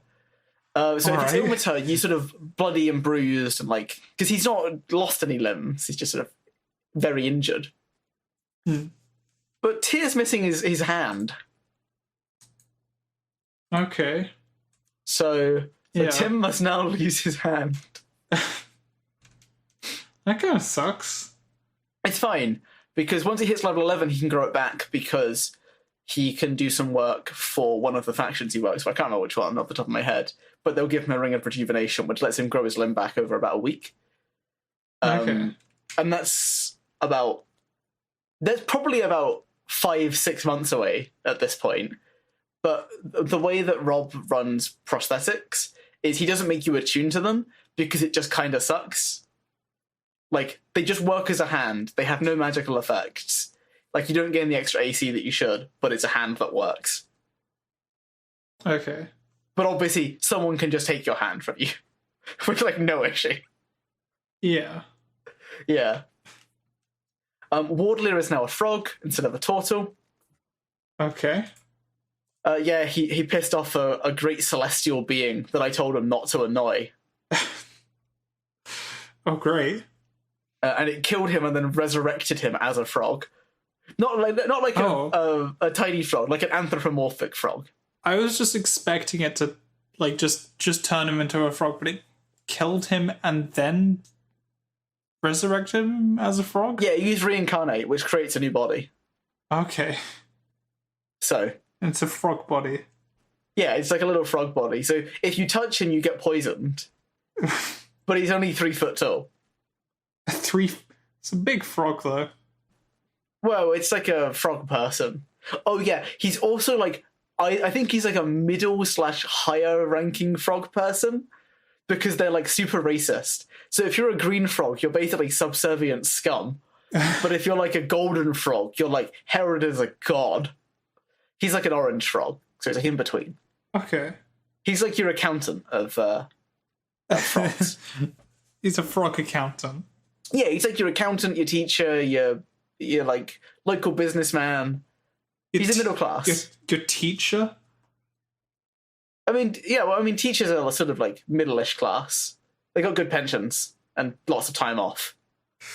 Yeah, but they don't earn enough money to be like that, do they? I wouldn't have thought. They do and they don't. It's kind of funny. Yeah? Like, they don't get paid enough. I'm aware. I've looked. What was that, sorry? I'm aware. I've looked. I understand the profession I'm entering, but you have to consider that they get like 13 weeks off a year. Yeah. Compared to the 4 weeks most other professions get. Like, yeah, they're not swimming in money, but they're swimming in free time. Yeah, during some months of the year. Like, fine, we'll call them subservient scum, Josh. I'm fine with it. I mean, I guess a lot of that time is well, it depends what kind of teacher you are, but I'm sure you have to do, like, lesson prep. Yeah, I think... So, CGP Grey was once a teacher before he became a famous YouTube star. Yeah. We're really following in his footsteps here, Josh, with this Borderlands video that's going to get us famous. Yeah. So he said that like the first year and a half, 2 years, you're working about 60-hour weeks. Okay. And then after that, you're working like normal weeks. Okay. Like wherever any other person would work, but you also happen to have more free time. Like you work a lot during the 9 months that you're expected to work. Yeah. But then you can reuse sheets. Like it's a maths teacher, right? So I don't have to look at a new book. It's like, a quadratic equation has been the same since it was discovered. I think as a maths teacher, it's probably one of the easier ones to just continue doing. Yeah, because like maths doesn't change, like not at the level that I would be teaching it, like GCSE or A level. Yeah, it's like you can broadly just keep speaking, doing the same. I don't have to read a bunch of essays. Yeah. Right, like that's another thing. People who aren't good at maths tend to not write very much. Yeah. And people who are good at maths are quick to mark. So that's sort of like the thing that's getting me out. Well, you also don't have to, people aren't going to be writing much regardless. I guessing. Think it's one of those subjects that, I mean, listen, I was good at maths at GCSE and A level. Yeah. Kinda. I was good at GCSE maths at the very least. So I didn't really know too well, how it is exactly. But I'm pretty sure, from my own estimations, that it's going to be a lot more time people are struggling and attempting to learn something, but once they've learned it, they don't struggle with it again. Yeah. Right? Whereas in English, you've got to learn facts and interpretation, and, in science, you have to learn all facts. There is no method. Yeah.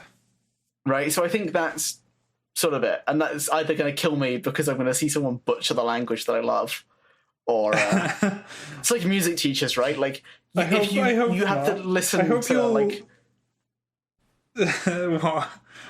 or music teachers, they have to listen to people butcher their profession. Professional piano players now listening to Johnny like slam keys, barely able to function.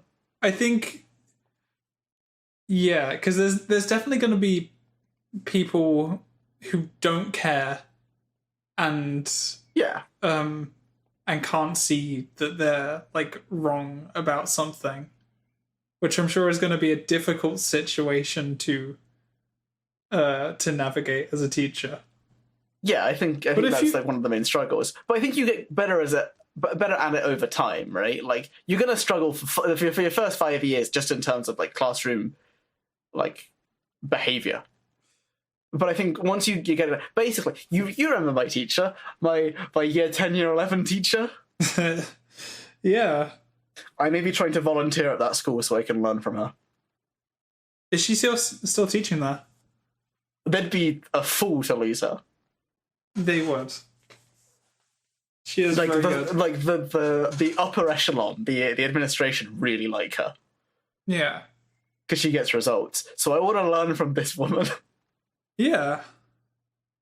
That's going to be weird going back. I don't know if I am, right? Like I have to if apply you do. And like basically. So here's the sort of nepotistic hoops that I'm jumping through here. So I know someone who is my mother. Who would have guessed that she knows the sister of the head of year? What? Of my god! She knows Miss Lytton, who was my history teacher. Go figure. So she's just gonna get a message there and be like, "You guys like accepting people right now for like volunteer work because like Corona?" Yeah. And if they are, I'll offer to help. I mean, I think also because, like, if there was a spot, like if there was any position that you would be able to apply for, like because one of the teachers there does know you, like you were. They all know me. Let's be real here, Josh. Okay, yeah. I went to that school. It's been 5 years. And I was quite a lot of teachers have rotated person. Out. I'm that's sure. True, yes. Although the one that I'm terrified of still works there. So the one that is it this one? Yeah, my old math teacher. Yeah. Well, I mean that's the thing though. Like she knows you, or she taught you. So that's not a good thing. Is it not? I didn't think I was great in my class. Sorry. I got results, but like I was a piece of shit. It's something. I feel like it's something. Yeah, it's something, but it might not be positive. I don't see it being bad. Like you did get good grades. I did get an A star in her class. That is true. Yeah. Like, is she gonna be mad about that? Well, no, but she might be mad about the other things that I did. The other things? Did you start a revolution? Yes. What? Yeah, we started a revolution. It was the anti-Vats brigade. We lost. Oh. We were beaten by Serbian might. There was only one person. I know. That's the might of your teacher. It's really funny though, because like I remember most of my teachers from my time at secondary school. Yeah. I remember most of my teachers from my time at college, right? Yeah. I've got no idea about uni. I barely remember any of their names.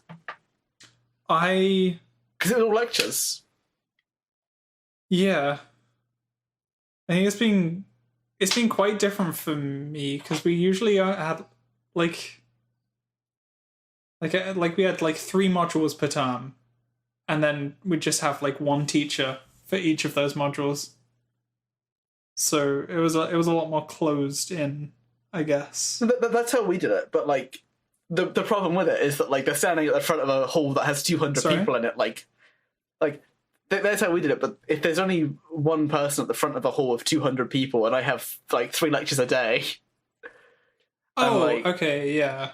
right? So You're it's not- like, you're not oh, like- I'm doing 4 subjects. Like, yeah, but like I just can't remember their names. You're Like, not I'm talking pretty sure to them my- much, I guess. Yeah, my calc teacher was, my calc lecturer was. What was his name? Oh, is it Paul Matthews? It was Paul Matthews. I remember his name.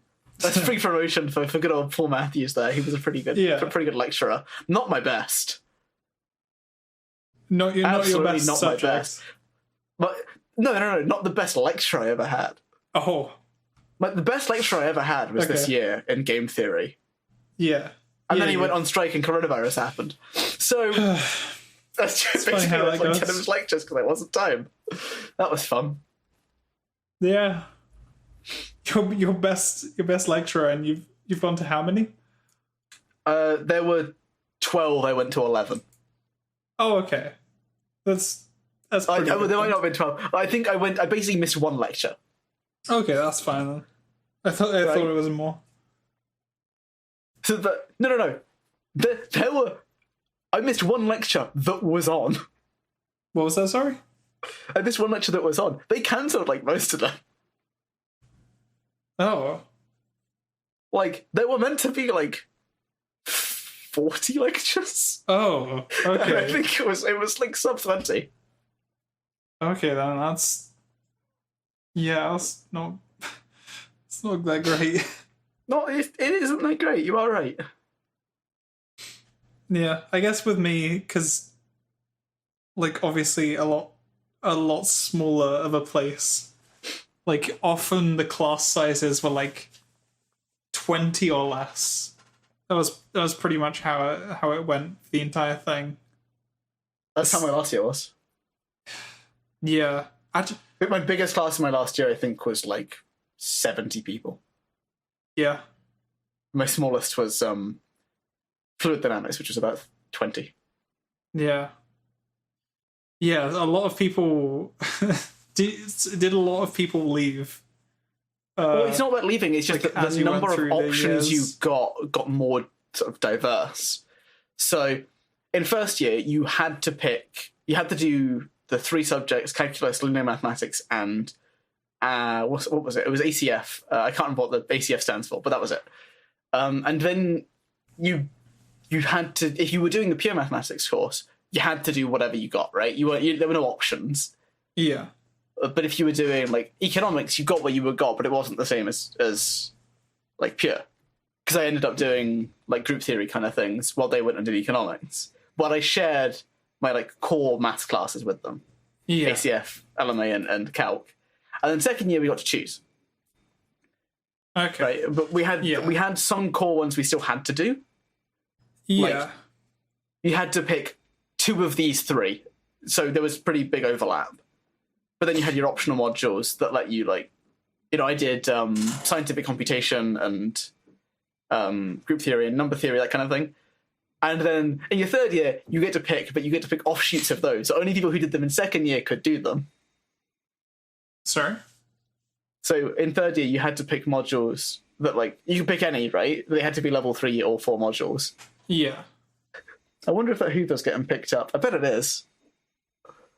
I can't hear it. If it is, it'll get cut out. Probably. Yeah, it's fine. Sure. Look, we weren't expecting so- the last episode to be. It's not like this anyone's last gonna listen to it episode is yeah. Right? This is true. So It what we then had doesn't to do matter. is we then had to pick modules like from there. And if I took modeling differential equations, I could take fluid dynamics. But if you didn't pick that at second year, you couldn't pick it at third year, Okay. right? So I did that Yeah. part. So you had to But- kind of so- think about it in advance of what you wanted to do. Kind of, and not really, because like you weren't really gonna. You wanted to take courses you enjoyed, Yeah. so you wanted to try the ones and then pick the ones later on. So you wouldn't pick fluid dynamics if you hated doing differential equations. Okay. And like, so that's the kind of thing that I mean. So so There. it's not like you had to be thinking about what you want to do in third year, but like the modules that you were kind of drawn to would lead into the ones you liked anyway. Yes, that's the way I took. I mean, some people obviously like planned what modules they wanted to do. Like But that's not me. I sort of I don't understand didn't know really like, what I wanted exactly. how anyone would really do that. Yeah, like I mean, when I was like That's too 13 much. or something, I wanted to be a screenwriter, right? Like,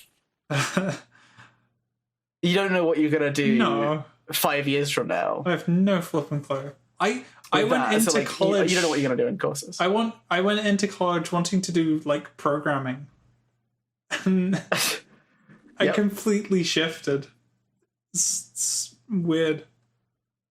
It's kind of funny. If I had not gone to uni, I'd probably be earning more money long term than than if I went to uni. Because I would have just gone into an accounting apprenticeship, and that would have been me. Yeah. I hate accounting, How and would you? honestly, Have... the free time. Sorry. And honestly, that like more free time the better. Like it's the thing that keeps me going. Yeah. Is it's like I want I guess. time off, Yeah. and if I'm rich, yeah, I guess I can take time off. But like, But that's a lot. Like that's more long term time off. Like yeah, you're putting in you're a lot not guaranteed more. to get rich. So I mean, like, this is capitalism. Anyone can be a billionaire. yeah. Everyone cannot be a billionaire. Yeah. But I think it's likely that if you you're would have got working- like a fair amount of money. yeah, no, I don't doubt that. Like- But it's sort of like, I basically it's stuff that I don't like. It's a bunch of boring, busy work and pretentious people, and it's like I would rather be teaching people. Honestly, It's like I want much to more actually do fulfilling, something I'm like. sure. This is the kind of thing that I've been thinking about over time. Is like if you compare me when I was like 15 to me now. Me now is a surprisingly more selfless person who actually wants to do some good. Compared to 15-year-old me. 15-year-old me was a piece of shit. I think that's just a thing as you get older, maybe. Like you just Yeah. become a bit more aware. So I want to do that because, like, first of all, if I enjoy it, that'll be great. Like 10 out of 10. Yeah. The time off is already an incentive to do it to begin with, right? It's like you maintain summer holidays. Congratulations, you've done it. People always say, school's the best time of your life, you get all this time off. It's like, yeah, I'll keep doing it then. So that's a good point. Yeah, you just go into teaching. Right? I still get It never that. changes. It's something I'm good at, and it's got a good pension scheme / well, it's got a pension scheme, and it's unionised. Yeah. That's the plan. Yeah. But that I guess It's if a we good ignore plan. this last tangent, that explains why my classes are so small. Because people who went into modelling differential equations, who didn't go into fluid dynamics, didn't end What up was in my that, sorry? class. I can't believe we're having this many technical issues. I know, it's really it just keeps on happening. I don't know So why. that explains why there are so few people in fluid dynamics. It's not because people dropped out, it's because people went from modelling differential equations, which splits into like 10 different subjects. Yeah. They went into those instead of fluid dynamics.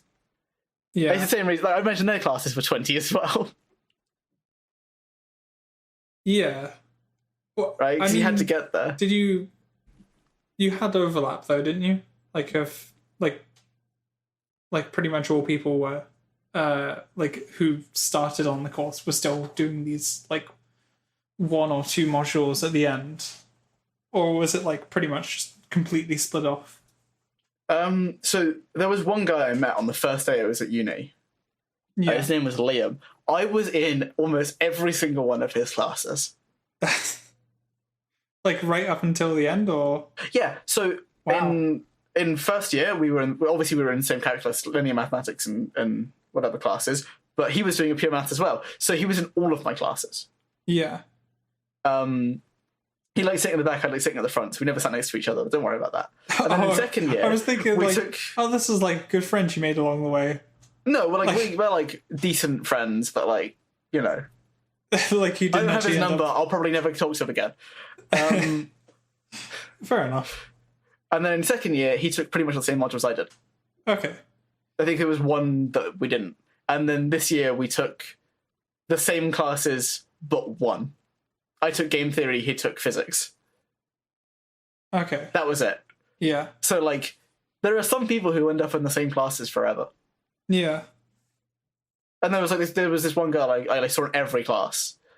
So, Yeah, I guess I don't know. there's bound to be like a couple of people that just end up taking the exact same things. Yeah, and Like, even if there's it's only not the so exact much same choice. things, it's sort of like survivorship bias, right? Like I saw them in those classes, and then I noticed that, so I saw them more, Oh, yeah, that right? makes sense. But like the people I didn't like the guy with brown hair that was a bit floppy, right? Like I couldn't really tell them apart, frankly. Oh, there's like 50 of them. There's like 50 of them. Oh, I'm in the same class of like, why are there 50 of him here? Like, I'm not going to notice that, right? But No. like the slightly distinct looking people or the people I've spoken to, like I'm going to recognize. Yeah, That's sort of the thing. yeah. So maybe there was super overlap and I didn't notice. I mean, like with second year, like we had some, I think 2 modules out of the 6 were like we got to choose between a few different ones, but like most of our stuff was like shared. Like everyone was just doing the same thing, so like it was really visible, like seeing the like how many people were leaving. Like from first really? to second year, like it seemed like probably like 20% of people had left from going from first to second year, and then like even more when you got to third year. I'm not sure if that's just because like maybe some people failed or some people were just leaving. Yeah, I never really considered that. Like, obviously some people have left. Like, there is a failure rate. Yeah. I don't know what it is. I mean, it's obviously a true fact. Like, one of my professors said it like pretty bluntly. Like, yeah, some of you are going to fail. Do you know anyone that's actually ended up like leaving though? No. The same with me. I would have thought. But I think that's why you don't know them. I mean, I pretty much like everyone that I ended up talking to. I was talking to like just as much as I would have like when I was going a few months ago. Like, look at you, Mr. Sociable. I'm not saying it was much. I'm just saying it was like those are the people that I like ended up speaking to like for 5 minutes when we were like doing a task. But like those were the same people I started talking to in like the first term. It's like pretty much yeah. That's, like that's everyone actually else similar to how mine ended. I had a friend in the first year who I haven't seen since first year, but like I know they're still here. They're still at the uni, but we had like none of the same classes. That's weird. Just you managed to like converse with people that are all like that all had very similar chances for succeeding with this, I guess. I think it's because you converse with people who, roughly speaking, have the same like attendance as you do, right? And people who don't turn up tend to fail more. That's just like a fact. Yeah. Right. Yeah. So you don't notice them because they're not there. I don't know. Some people. I mean, some people just can't do it, right? Like it's a sad fact. Some people aren't capable of certain things. I mean, yeah, that's true. That's like no matter how much they're attending, they're still. Yeah, like they just can't learn it in a year, right? Yeah, like they it's completely like reasonable. they'll eventually get it, but it's just they don't have the resources, or like they've got some other thing going on. They can't dedicate to like. Yeah, some people won't get it. I don't think it's as likely as we anticipate it is. There's also like I think it's very likely. There's also the complete opposite end of that, because I know there were people who never turn up and pass. Yeah, they were like I mean, I guess I didn't really know any of these people because they never flippin' turned up. But I definitely saw them like at the end because they turned up to like a couple of lectures for the final modules. Like you see them. Surely they would have turned up to exams. I saw them like for the first 3 or 4 weeks of every single term, and then just never again. That's kind of how it went for most students, I guess. by the end of it, by like the final 2 modules, I think the amount of people that were turning up was like about 4 or 5 in like the entire. Wait, hang classroom. on. So can I just establish here that this podcast is in actual fact a perfect representation of university life, right? So we've come to the end of the term, and only 60% of us are here. Yeah. Yeah, that's pretty accurate. And Josh, you will find that is the end of this episode.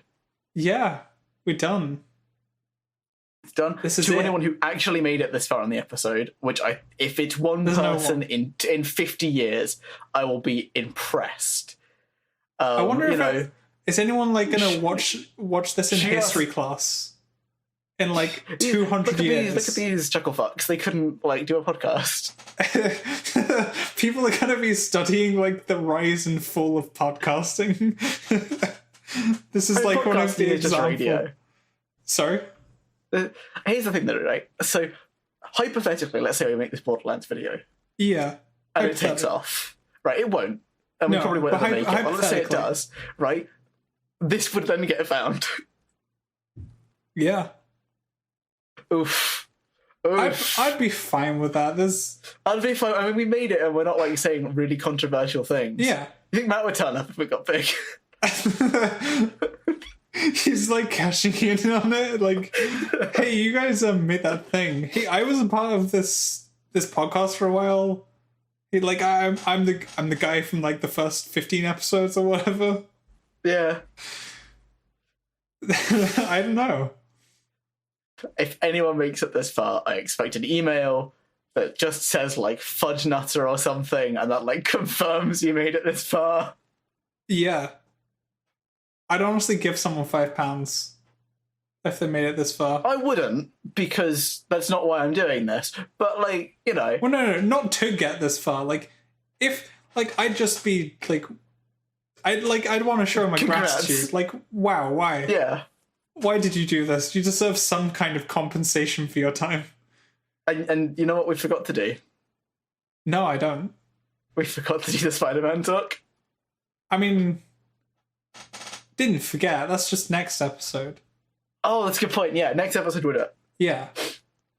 That's good. And obviously we'll update with the teacher thing, you know, next episode as well. Yeah. Yeah. And next episode, Matt will be back as well. Yeah, that's when the next ReConnected. Yeah, next time, next time, lockdown will be over. The economy will be the booming. universe will have happened. Well, no, it's like all good things will be happening next episode. Why would Matt be turning up then? I mean, it's like it's technically a positive thing, isn't it? It's like the show's meant to have 3 hosts, and I mean, yeah, the show's meant to have 3 balance. hosts. We're ending on 30. That's 10 episodes each. yeah, Yeah. I think that makes sense. You know, stay tuned for the Borderlands 3 video that will never get made. Yeah, and like in about a year, it won't have happened, and we'll have forgotten about it. Yeah. I think that's probably the most likely thing.